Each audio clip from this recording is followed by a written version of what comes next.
प्रकृति और मनुष्य मेरी गवाही दे।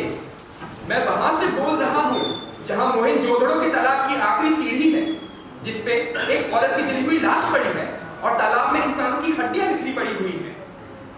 इसी तरह से एक और औरत की जली हुई लाश आपको बेबीलोनिया में मिल जाएगी और इसी तरह से इंसानों की बिखरी हुई हड्डियां मेसोपोटामिया में। मैं सोचता हूँ आखिर क्या बात है कि प्राचीन सभ्यताओं के मुहानों पर एक औरत की लाश मिलती है और इंसानों की हड्डियां मिलती हैं, जिसका सिलसिला कान्हा के वनों से लेकर सवाना के जंगलों तक चलता है और जो सिथिया के चट्टानों से लेकर बंगालों के मैदानों तक फैली हुई है। एक औरत जो माँ होती है, बहन हो सकती है, बीवी हो सकती है, बेटी हो सकती है। मैं कहता हूँ तुम हट जाओ मेरे सामने से। मेरा खून खौल रहा है, मेरा कलेजा सुलग रहा है, मेरी देह चल रही है। मेरी माँ को, मेरी बहन को, मेरी बीवी को, मेरी बेटी को मारा गया है। मेरी पुर के आसमान में आर्तनाद कर रही है। मैं इस औरत की जलती हुई लाश पर से पटक पटक कर जान दे देता अगर मेरी बेटी ना होती। मैं इस औरत की लाश पर से पटक पटक के जान दे देता अगर मेरी एक बेटी ना होती तो। और बेटी तो कहती है, पापा तुम बेवजह ही हम लड़कियों के बारे में इतना भावुक होते हैं। हम लड़कियां तो लकड़ियां होती हैं जो बड़े होने पे चूल्हे में लगा दी जाती हैं।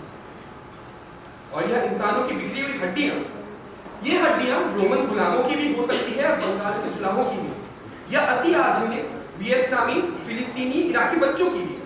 साम्राज्य होता है, चाहे वो रोमन साम्राज्य हो, चाहे ब्रिटानिया साम्राज्य, या फिर अति आधुनिक अमेरिकी साम्राज्य, जिसका एक ही काम है, पहाड़ों पर, पत्थर पर, नदी किनारे, सागर तीरे, मैदानों में इंसानों की हड्डियों को बिखेर देना। एशिया से लेकर अफ्रीका तक जो आग लगी हुई है उसे बुझने नहीं दी जा सकती मेरे दोस्त, क्योंकि यह वह आग है, यह वह आग है जो औरत की जलती हुई लाश से जलती है, यह वह आग है जो इंसानों की बिखरी हुई हड्डियों की जलती है। इतिहास में पहली स्त्री हत्या उसके बेटे ने अपने बाप के कहने पे की।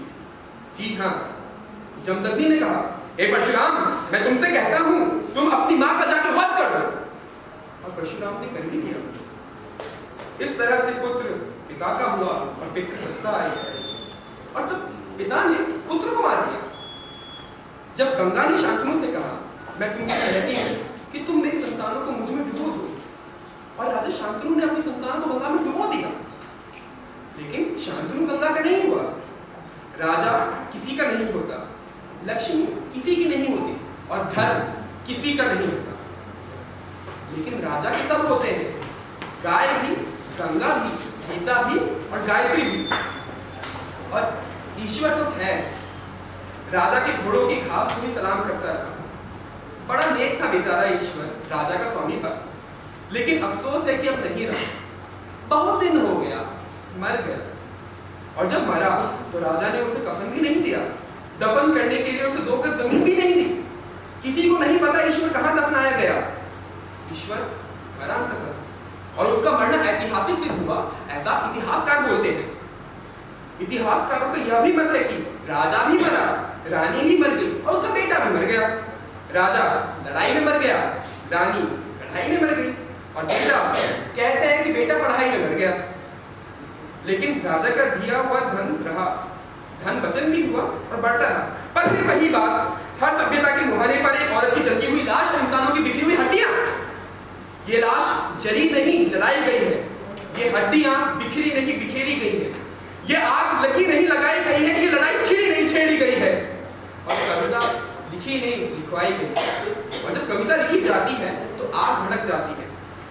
मैं कहता हूं तुम मुझे इस आग से बचाओ, तुम वो सारे लोग मिलकर मुझे बचाओ जिनके खून के धारों से पिरामिड बने, मीनारें बनी, दीवारें बनी, क्योंकि मुझको बचाना उस स्त्री को बचाना है जिसकी लाश मोहनजोदड़ो के तालाब की